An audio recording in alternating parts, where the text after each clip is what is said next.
Cognitive dominance begins with awareness, and this type of awareness is not passive or accidental. It is deliberately cultivated through consistent mental discipline. At its core, awareness means being able to observe your own thoughts without being consumed by them. Most people go through their day reacting to external stimuli without questioning where those reactions come from. They become slaves to their environments, emotionally triggered by comments, looks, notifications, or failures. However, someone who operates from cognitive dominance has trained their brain to notice those reactions as data, not directives. This is a major shift in perception. Instead of asking, "Why did this happen to me?" they ask, "What is my mind doing right now and why?" This creates a crucial psychological distance between the stimulus and the response. That distance is where personal power lives. Developing this kind of awareness rewires the brain. Neurologically, what's happening is that your prefrontal cortex, the part of the brain responsible for executive function, planning, and regulation, becomes more active. This helps suppress the more reactive areas of the brain, like the amygdala, which processes fear and emotional salience. As you train yourself to be more aware, you're also strengthening the neural circuits responsible for control. You're literally building mental muscle that can hold you steady in storms. This is not philosophy, it's biology. Being aware also means becoming deeply familiar with your triggers, your patterns, and the stories you tell yourself. Awareness isn't just about seeing what's outside, it's about understanding what's inside. Why does failure trigger shame in some and motivation in others?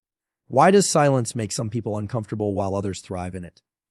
The answers lie in our interpretations, and those interpretations are habits of thought.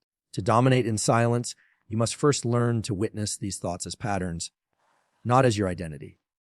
This is the shift from being reactive to being responsive. And responsiveness is power.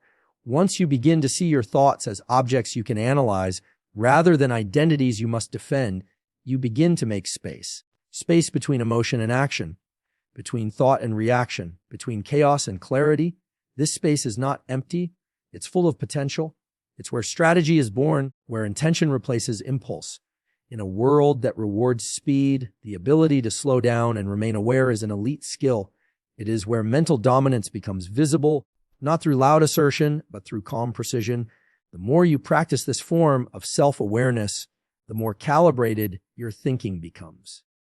You're no longer governed by the noise of the moment. You begin to walk into situations not as someone trying to win approval, but as someone who has already won the internal battle. People feel this. It creates a quiet confidence that commands respect without demanding it, and it all begins with awareness. It's the root system of every strong mind. It's the first silent weapon, and like any weapon, it must be refined through use, study, and consistent, intentional effort. Neuroplasticity is the foundation of human adaptability. It is the brain's innate ability to change its structure, function, and wiring in response to experience, learning, and intentional effort. This biological principle means that you are never mentally fixed. Your mindset, focus, emotional regulation, and even your beliefs can be reshaped with deliberate training. A mind that dominates without a word is not born. It is built. And it is built through the conscious use of neuroplasticity. When we repeat certain thought patterns or behaviors, specific neural pathways are strengthened.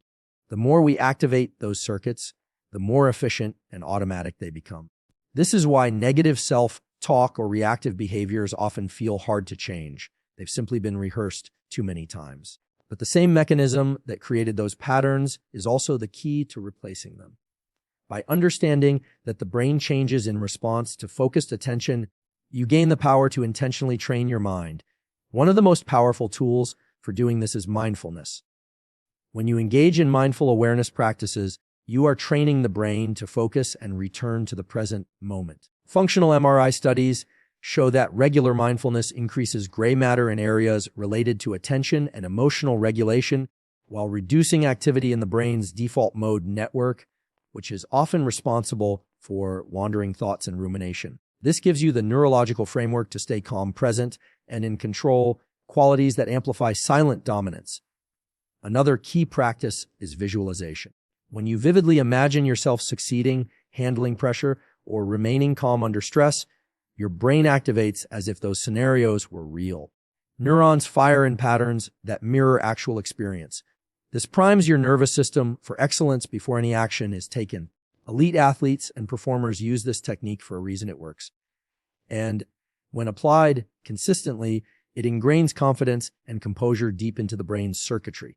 In addition, focused repetition of positive internal dialogue and mental reframing begins to overwrite self-limiting beliefs. Cognitive behavioral therapy and neuroscience research both affirm that reframing thoughts leads to measurable changes in brain function. If you repeatedly tell yourself, "I stay calm under pressure," and pair that with real moments of composure, you're embedding that identity into your neurology. Over time, it becomes automatic. This is not self-help theory, it's biological programming. Neuroplasticity also responds to novelty and challenge. Pushing your cognitive limits through learning, disciplined routines, or stress exposure in controlled settings forces the brain to adapt and grow. Each time you resist distraction, delay gratification, or endure discomfort in pursuit of a goal, your brain encodes that strength. Over time, the result is a mind that's sharp, stable, and unshakable. This doesn't happen by accident. It is the outcome of small, consistent investments in how you think, focus, and react. The silent weapon of mental dominance is forged in these neural adjustments. A calm gaze, a steady posture, a presence that shifts energy in the room, those are the behavioral outcomes of a deeply conditioned brain. Neuroplasticity makes this evolution possible. The brain is always learning. The only question is, are you training it, or is the world training it for you? Control of the internal dialogue is perhaps one of the most overlooked yet powerful elements in building a mind that silently dominates. Every person has an ongoing narrative running inside their head, a stream of thoughts, judgments, expectations, fears, and evaluations that influence how they perceive themselves and the world. This inner voice can act as either a tool of empowerment or a source of sabotage. When left unchecked, it often defaults to criticism, doubt, or anxiety. But when intentionally trained and managed, it becomes a force that builds resilience, focus, and composure. The words you say to yourself determine the emotional state you live in. And that emotional state shapes your behavior, your decision-making, and ultimately, how others perceive your presence. From a neurological standpoint, the internal dialogue is not just psychological fluff. It has measurable consequences on the nervous system. Negative or fearful internal thoughts increase the activity of the amygdala, the brain's fear center, which activates the sympathetic nervous system, your fight or flight response. This leads to increased heart rate, shallow breathing, and reactive behaviors. On the other hand, calm, affirming, and focused internal dialogue engages the prefrontal cortex, the area responsible for reasoning, reflection, and regulation. This leads to clearer thinking, reduced emotional reactivity, and greater behavioral control. In essence, your internal language either triggers survival mode or leadership mode. The way you speak to yourself also influences your non-verbal communication. A person who habitually tells themselves that they are not enough or that they will fail begins to carry themselves with hesitation. Their shoulders slump, their eye contact drops, and their energy retracts. In contrast, someone who internally reinforces their strength, composure, and clarity walks differently. Their presence communicates confidence even before they say a word. This is the root of silent dominance, not in what you say to others, but in how you consistently speak to yourself. Rewriting internal dialogue requires awareness and repetition. The first step is to start observing the language patterns that arise automatically. Are they supportive or self-defeating? Do they bring calm or chaos? Once these patterns are identified, you begin to replace them, not with blind positivity, but with grounded, performance-based affirmations. For example, shifting from, "I can't handle this," to, "I've trained for this moment," is not just encouraging, it's a directive to your brain and body. With enough repetition, these statements become the default script that guides you in high-pressure environments. Another effective method is using neutral self-talk under stress. Research shows that referring to oneself in the third person, for instance, saying, "You've been through worse. You know how to respond," creates psychological distance that enhances self-regulation. This technique activates regions in the brain associated with self-control and emotional detachment, allowing you to perform under pressure without being consumed by it. Ultimately, the way you narrate your experience becomes the filter through which you live. In moments of uncertainty, when words fall short and noise surrounds you, the person who has control over their internal dialogue remains grounded. They don't need to assert dominance with volume because their presence exudes it. Their mind is quiet but precise, their thoughts aligned with action, and their internal language speaks leadership before any words are ever spoken. This is the silent strength that distinguishes those who react from those who command. And it all begins with the invisible power of how you talk to yourself. Emotional regulation is one of the most essential components of silent mental dominance.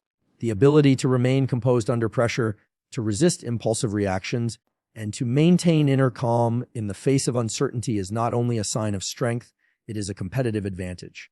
In neuroscience, emotional regulation refers to how we manage our emotional responses to internal and external stimuli. This is not about suppressing emotions or becoming emotionally numb. Rather, it's about responding instead of reacting, maintaining agency over your nervous system, and choosing the most effective course of action regardless of how you feel in the moment. In a world where most people are easily thrown off by stress, criticism, or fear, the person who can regulate their emotions becomes a stabilizing force, and that force is felt even in silence. From a physiological standpoint, emotional regulation is directly tied to the autonomic nervous system. Specifically, the balance between the sympathetic see fight or flight and parasympathetic says rest and digest branches determines how you respond to stress. When you face a challenge, your sympathetic nervous system activates to prepare for action. But if left unchecked, this response can spiral into anxiety, tension, or aggression. A well-trained mind learns how to regulate this system, activating calm and focus even in high-stakes environments. This is often achieved through breathwork techniques, which directly influence heart rate variability, cortisol levels, and brainwave patterns. Practices like box breathing, diaphragmatic breathing, or coherent breathing are scientifically proven to help shift the nervous system into a state of calm awareness, even when the situation around you is chaotic. Beyond breath, the way we mentally frame a situation determines our emotional response. This is known as cognitive reappraisal. For example, seeing a failure as a threat will trigger stress and fear, but seeing it as a learning opportunity activates curiosity and growth. By consciously choosing how to interpret events, you rewire emotional responses. Over time, this creates a resilient internal architecture. You're no longer at the mercy of the environment. You become the environment. People notice this. A calm individual in a room full of tension automatically attracts attention. Not because they are louder, but because their nervous system emits steadiness in contrast to the noise around them. In leadership, competition, negotiation, or any performance domain, emotional regulation is what separates the reactive from the refined. It enhances decision-making, preserves energy, and communicates strength through body language and micro-expressions. The eyes are steadier, the tone is slower, the body is grounded. All of these silent signals send a message: this person is in control, not of others, but of themselves. And that kind of control is more influential than anything said aloud. This internal regulation also builds trust, both internally and externally. Internally, you begin to trust yourself to stay composed, which builds confidence. Externally, others begin to trust your presence, knowing it won't be destabilized by minor problems. This is critical in environments that require poise, whether it's a business meeting, a performance, or a personal confrontation. Your emotional state sets the tone for the room, and people take emotional cues from those who appear grounded. Dominance, in this context, is not about dominance over others. It's about not being dominated by circumstance. That's why emotional regulation is not just a skill. It's a form of silent leadership. It's a signal to the world that you are not easily moved. You are deliberate, composed, and prepared. And that kind of presence speaks volumes without needing a single word. The posture of the mind directly reflects in the posture of the body, and this connection is not symbolic. It is physiological, neurological, and psychological. Your internal state does not stay internal. It shows up in how you stand, how you walk, how you breathe, and how you make eye contact. A mind that is trained, calm, and self-assured projects its discipline through subtle yet powerful body language.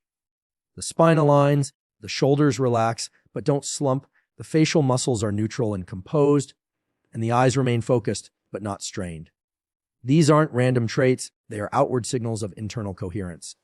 In contrast, a mind full of anxiety, insecurity, or scattered thoughts sends very different messages through the body. Restless hands, fidgeting feet, darting eyes, and shallow breathing are all indicators of an unsettled internal world. Even without saying a word, people perceive your presence, and your posture becomes your first message.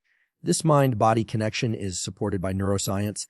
The vagus nerve, which regulates parasympathetic activity, connects the brain to the body, particularly the heart, lungs, and digestive system. When your mind is calm and focused, your vagal tone is higher, leading to a more stable heart rate, deeper breathing, and clearer thinking. This results in a body that feels safe and confident. On the other hand, when your mind is agitated or threatened, the body enters defense mode. Shoulders rise, breath quickens, and muscles tighten. These physical reactions can, in turn, feed back into the brain, reinforcing the state of tension or fear. It becomes a loop. The way out of this loop is to train the mind first, then allow the body to follow, or at times use the body to guide the mind back into alignment. This is why practices like intentional posture, training, mindful walking, and controlled breathing are so effective. When you hold your body in a position of strength, shoulders open, chin level, feet grounded, you send signals to the brain that you are in control. Over time, this changes not only how others see you, but how you see yourself. The confidence becomes embodied. It becomes part of how you move through space. And this presence speaks for you. In any social or professional setting, people subconsciously read body language before they listen to words. A person who enters a room with a quiet, grounded energy immediately commands attention, not through ego, but through alignment. Their movements are economical, not rushed. Their eyes scan with calm curiosity, not with desperation. They listen more than they speak, and when they do speak, their tone is measured and intentional. All of this begins with the internal posture, the structure and focus of their mind. Additionally, maintaining consistent mental posture means not collapsing under emotional or social pressure. Just as you wouldn't physically slouch in the face of a challenge, you train your mind to stay upright and alert during discomfort. This could mean staying emotionally composed during criticism or remaining focused while others are distracted. Your internal posture becomes a stabilizing force. It's a silent message that you are not easily shaken. The most powerful leaders, mentors, and influencers often say little, but when they enter a space, people notice.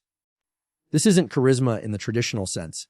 It's the product of years of internal structuring. They have done the work to build a mental framework that is steady, organized, and resilient. And because their mind holds that posture, their body simply reflects it. In moments of silence, during decision-making, or under pressure, their presence continues to lead. This is the true value of mental posture. It communicates everything without saying anything. And when mastered, it becomes one of the most powerful expressions of silent dominance. Consistency is the hidden architect of silent strength. It is not the occasional burst of discipline or the rare moment of clarity that builds a mind capable of dominating without words. It is the accumulation of small, deliberate actions performed over time that shapes the architecture of an unshakable mental framework.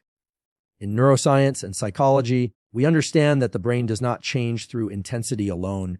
It changes through frequency and repetition. The circuits responsible for focus, emotional regulation, confidence, and clarity are formed and reinforced by what you repeatedly do, think, and feel. Every moment you choose focus over distraction, stillness over reaction, or intention over impulse, you are training your nervous system to default to strength. This kind of consistency is not glamorous. It often happens in quiet, unnoticed moments. Getting up when you said you would, following through on your plans, training your attention during conversations, or resisting the pull of easy emotional outbursts. These micro decisions shape your identity, and over time they become embodied habits. People with real presence, the kind that shifts the energy in a room without ever speaking, have trained themselves through years of such disciplined habits. They've conditioned their brain to stay calm when others panic, to listen before reacting, and to prioritize purpose over comfort. The science of habit formation also backs this up. Neural pathways become more efficient with repeated activation. This is known as long-term potentiation, a key mechanism of neuroplasticity. The more often you behave or think in a particular way, the stronger that pathway becomes. Eventually, it requires less effort to access. So, When you consistently train your mind to choose patience, clarity, and poise, those qualities start to become automatic. They are no longer something you have to summon. They are simply who you are. Another important layer is the concept of identity reinforcement. Every consistent action you take sends a message to your subconscious about who you are.